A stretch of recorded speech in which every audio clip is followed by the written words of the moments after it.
നമ്മൾ ഈ ഷോർട്സൊക്കെ അങ്ങോട്ട് ഇടുമ്പോൾ ഇവന്മാർക്ക് അങ്ങ് രോഗം ഭയങ്കരമായിട്ട്. അപ്പോൾ ഇവന്മാർക്ക് അങ്ങ് രോഗം കൂടിയിട്ട് അങ്ങ് ഭയങ്കര എന്താ പറയുന്നത്, ഭയങ്കരമായിട്ട് അങ്ങ് എന്തോ ആവുന്നു ഇവന്മാർക്ക്, എന്താണെന്നറിയത്തില്ല.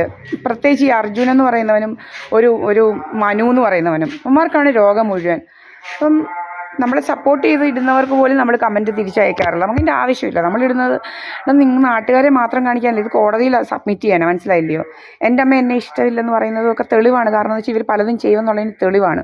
ഇവർ ഇളയ മോളുമായിട്ട് കൂടിക്കൊണ്ട് എന്നെ എന്തും ചെയ്യും, അതൊക്കെയുള്ള തെളിവാണ്. നമ്മൾ അവരോട് പറയുന്നില്ല നിങ്ങളെ എനിക്ക് ഇഷ്ടമില്ലെന്നൊന്നും പറയുന്നില്ല, ഇവരാണ് ഇങ്ങോട്ട് പറയുന്നത്. അപ്പോൾ അവരുടെ ആ മനസ്സിൽ ഇതാണ് പറയുന്നത്. അപ്പം അതൊക്കെ നമുക്ക് ഒരു തെളിവല്ലേ, ഇവരെന്തും ചെയ്യും. ഇവരാണ് പോയി അവിടെ ഇവിടെയൊക്കെ ഇരുന്ന് 18 ദിവസമൊക്കെ മയക്കിയിടുന്നത്, ഇവ ബിജു പിയുമായിട്ട് കൂടിക്കൊണ്ട്. എൻ്റെ അമ്മയെന്ന് പറയുന്ന വ്യക്തിയാണ് ബിജു പിയുമായിട്ട് കൂടിക്കൊണ്ടൊക്കെ ജോസ്കോയിലും ഒക്കെ പോയി ഇരുന്ന് ഇങ്ങനെ ഇട്ടത്.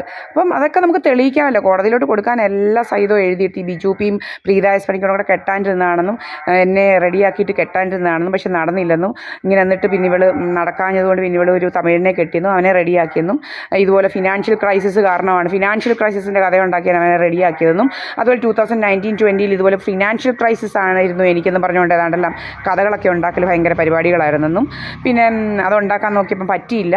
അപ്പോൾ അതെല്ലാം നമുക്ക് ഇങ്ങോട്ട് പറഞ്ഞു കൊടുക്കാനൊക്കെ ഉണ്ടല്ലോ.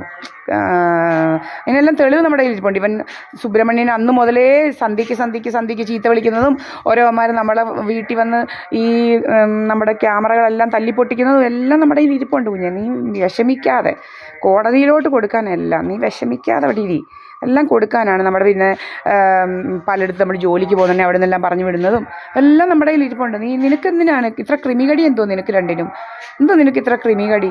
ക്രിമികടി ഉണ്ടെങ്കിൽ നിന്നെ ആരാ പറഞ്ഞിങ്ങനെ വിട്ടിരിക്കുന്നത്, ഇങ്ങനെ എഴുതുക അങ്ങനെ എഴുതുക, നീയൊക്കെ അങ്ങനെ ഇങ്ങനെയൊക്കെ എന്ത് വേണമെങ്കിലും എഴുതിക്കും, നീ ഞങ്ങളെ പോലീസ് ഇതാക്കുമോ? നീ എന്നേ സുബ്രഹ്മണ്യനെ പിടിച്ചുകൊണ്ട് പോകേണ്ട സമയം കഴിഞ്ഞു. സാധാരണ ഇങ്ങനെയൊക്കെയുള്ള പെണ്ണുങ്ങളുടെ നേരെയുള്ള ഈ എന്താ പറയുന്നത്, ഇതൊക്കെ കണ്ടാൽ തുണി പൊക്കി കാണിക്കുകയും ഇങ്ങനെ ചീത്ത വിളിക്കുന്നതാണ് അവനെ പോലീസുകാരെന്നേ പൊക്കേണ്ട സമയം കഴിഞ്ഞ്.